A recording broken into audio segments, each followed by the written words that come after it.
Selamat malam, salam sejahtera. Terima kasih kerana bersama dengan saya di Nazilin Unity Channel. Saudara-saudara sekalian, tular di media sosial terutama TikTok, YouTube dan Facebook bercakap tentang beras dan beras. Dari kemarin sehingga hari ini tular pelbagai fitnah, pelbagai cerita tak benar, pelbagai fakta yang tak benar yang disebarkan oleh orang-orang yang tak bertanggung jawab. Mereka kata pelbagai perkara tentang isu kenaikan harga beras, bekalan beras kononnya naik dan juga kononnya tak cukup. Itu semua sebenarnya adalah sebahagiannya fitnah, tak benar separuh dan mungkin ada benar yang separuh.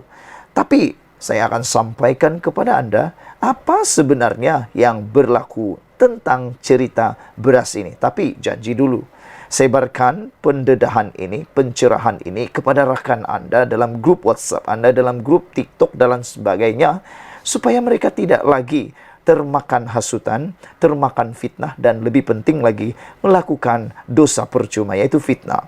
Saudara, dipetik daripada Harapan Daily, cerita beras sebenarnya begini. Orang kita beli beras, tengok jenama saja, tak cek pun itu beras import ke tempatan. Tiba-tiba brand yang selalu beli itu naik harga sebab mereka beli beras import. Itu yang keliru. Contohnya, dulu harga RM30, sekarang sudah RM40. Harga beras import ini kerajaan tak kawal, ikut harga pasaran. Yang kerajaan kawal hanya harga beras tempatan, yaitu RM2.60 sekilogram. Ada persepsi beras tempatan ini cepat basilah atau macam-macam lah. Yang itu saya pun tak pasti. Saya beli beras pun tak tahu pun itu beras import atau beras tempatan. Bagaimana dengan Anda? Beli saja asalkan beras, dan lebih penting lagi asalkan wangi, asalkan sedap dan mengenyangkan. Sebab bukan hari-hari kita beli beras, betul tidak? Bukan hari-hari juga Anda masak di rumah. Itu pun orang rumah guide. Sampai kedai apa yang ada, sauk saja. Perempuan tahulah detail-detail nih. Orang lelaki tak store sangat dengan memori. Sekarang barulah kita tahu kod warna pada kampit itu, yaitu ungu daripada tempatan, biru beras import, merah beras wangi, dan oranye adalah beras istimewa. Bila harga beras import naik mendadak, orang kita beralih ke beras tempatan. Itu yang ada tempat stok habis cepat sebab kejutan. Satu dunia pun kalut. Keterjaminan makanan ini dah jadi isu dunia. Sebab perubahan cuaca ini mengganggu negara pengeluar beras, ganggu rantaian bekalan makanan. Banyak negara yang kini jadi gelabah. Stok dalam negara sendiri pun mula menjadi keutamaan. Itu yang India sekat ekspor beras mulai Julai lepas. Harga beras putih dunia ini pun mencanap, naik ikut harga dunia.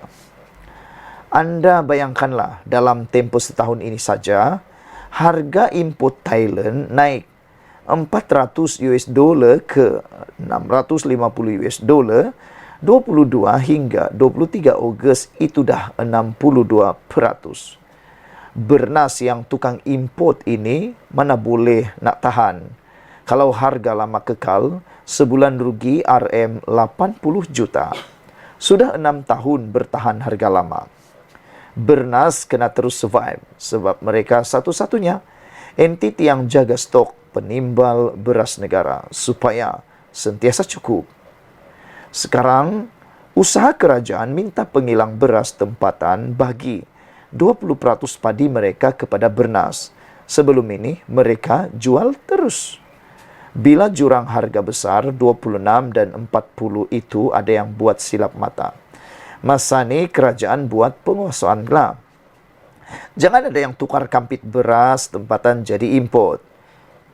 Jangan ada yang sorok beras tempatan sebab jangka kerajaan akan naikkan harga, rapatkan jurang harga itu.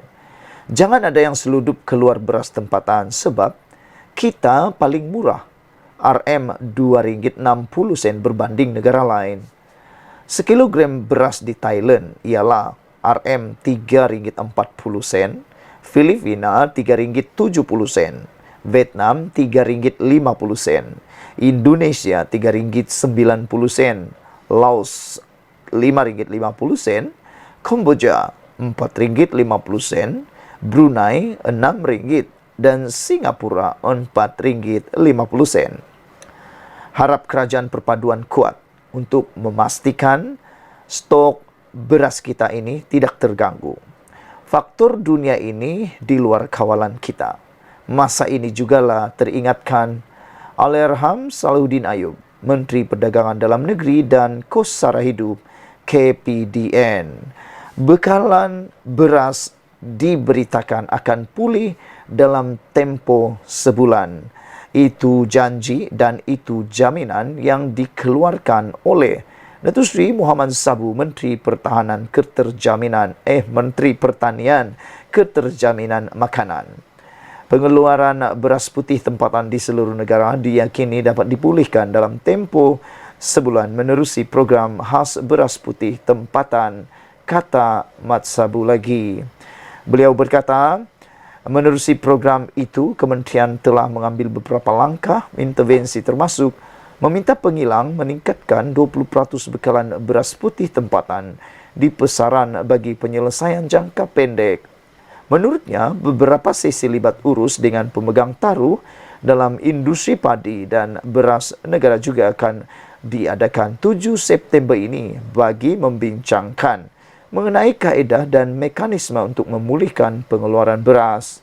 Menerusi sesi libat urus itu, KPKM akan menerangkan kaedah dan mekanisme berkaitan bekalan beras tempatan negara meliputi penyelesaian bagi jangka masa sederhana dan panjang, lapor bernama. Beliau berkata, inisiatif yang dilaksanakan kementerian sebelum ini seperti projek Smart Sawah berskala besar, Smart SBB Mini Skinchan, dijangka akan dapat membantu memulihkan pengeluaran beras tempatan. Muhammad Sabu berkata, ini adalah kerana projek Smart SBB tersebut mampu mengeluarkan hasil yang memberangsangkan, iaitu sebanyak 11 metrik tan padi beras bagi 1 hektar sawah. Pada masa ini jelasnya, bekalan beras putih tempatan mencukupi dengan kawalan harga kekal RM2.60 sekilogram sejak 2008. Sekian dulu untuk kali ini. Jangan lupa tinggalkan komen anda. Sila tekan butang subscribe. Kita jumpa lagi. Bye-bye. Selamat petang, salam sejahtera. Terima kasih kerana bersama dengan saya di Nazilin Unity Channel. Saudara-saudara sekalian, isu kali ini Anwar Nafi terlibat dalam keputusan menggugurkan kes Zahid. Ada yang menuduh keputusan untuk membebaskan Zahid tanpa membebaskan beliau sepenuhnya ialah disebabkan oleh campur tangan Anwar Ibrahim. Namun demikian, sebenarnya Anwar Ibrahim tidak ada apa-apa penglibatan di dalam kes tersebut. Menurut Anwar Ibrahim, dia tidak campur tangan berhubung keputusan mahkamah itu untuk melepas tanpa membebaskan timbalan Perdana Menteri Ahmad Zahid Hamidi daripada semua 47 pertuduhan yang dihadapinya. Seperti yang dinyatakan oleh Saifuddin Nasiruddin Ismail, beliau berkata bahawa pembebasan Zahid Hamidi adalah sama seperti pembebasan Muhyiddin Yassin.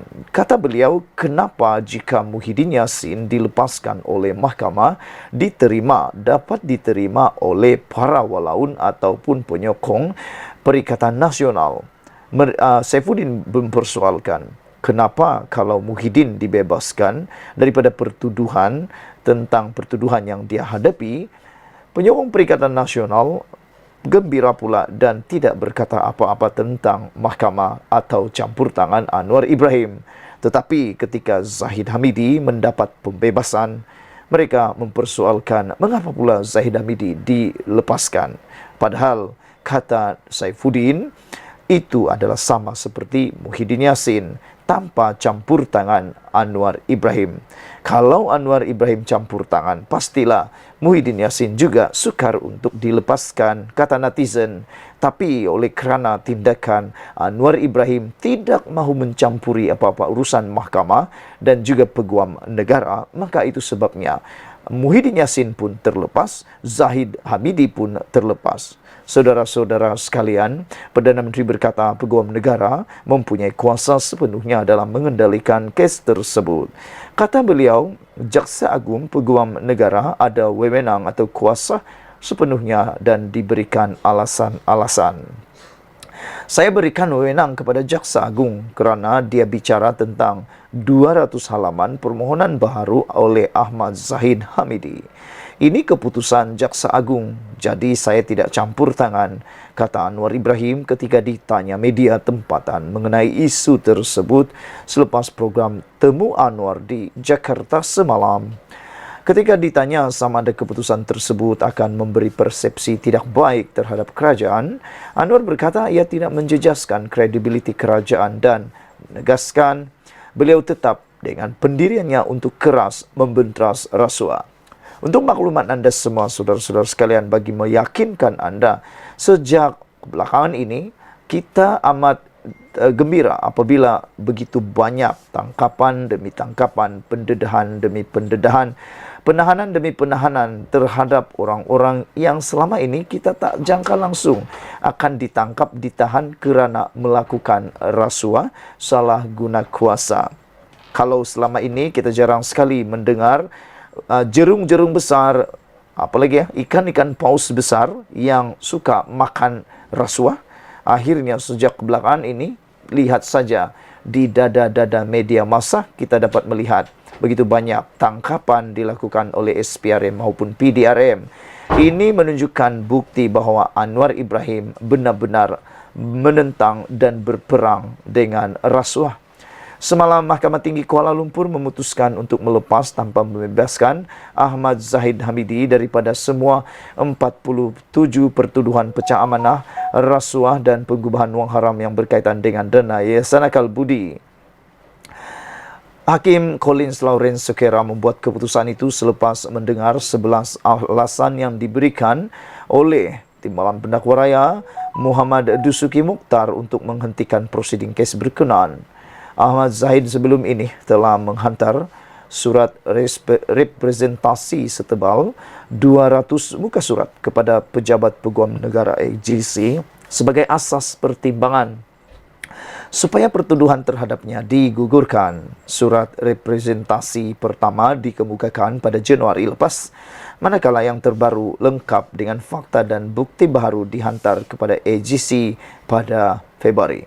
Sekian dulu untuk kali ini. Jangan lupa tinggalkan komen anda. Sila tekan butang subscribe. Malaysia kita punya. Kita juga sama-sama cintai Malaysiaku. Bye-bye. Selamat petang. Salam sejahtera. Terima kasih kerana bersama dengan saya di Nazlin Unity Channel. Saudara-saudara sekalian, ini satu keputusan yang diumumkan oleh PDRM yang pastinya akan membuatkan tim perikanan nasional dalam PRN di Johor yang melibatkan Parlimen Pulai dan juga Simpang Jeram akhirnya akan menemui jalan yang lebih semakin sukar. Hari ini diumumkan oleh PDRM bahawa Muhyiddin akhirnya akan disiasat pada 11 September ini berkaitan dengan isu tentang fatwa haram yang dikeluarkan oleh Muhyiddin Yassin. Dalam pengeluaran fatwa haram tersebut, banyak pihak telah pun memberikan tampil komen yang turut mengecam hebat adalah netizen. Mahkamah netizen menjatuhkan pelbagai hukuman, pelbagai kecaman terhadap tindakan Muhyiddin Yassin memaparkan atau menyatakan fatwa haram kalau undi Pakatan Harapan BN. Sebelum kita teruskan ulasan kali ini, apa pendapat anda tentang fatwa haram yang dikeluarkan oleh Muhyiddin Yassin? Ada pendapat yang mengatakan bahawa tindakan itu ialah tindakan paling terdesak yang pernah dilakukan oleh Muhyiddin Yassin untuk mahu menang di Parlimen Pulai dan juga Simpang Jeram. Adakah anda setuju dengan pendapat daripada netizen yang mengatakan bahawa itulah tindakan paling terdesak daripada Muhyiddin Yassin? Sebelum kita teruskan isu kali ini, dibacakan sekali lagi, dipetik daripada Harapan Daily, PDRM beri keputusan bahawa Muhyiddin akan disiasat pada 11 September. Polis Diraja Malaysia mengesahkan bahawa pengerusi Perikatan Nasional Tan Sri Muhyiddin Yassin akan disiasat pada 11 September ekoran dari ucapan fatwa haram yang diucapkannya.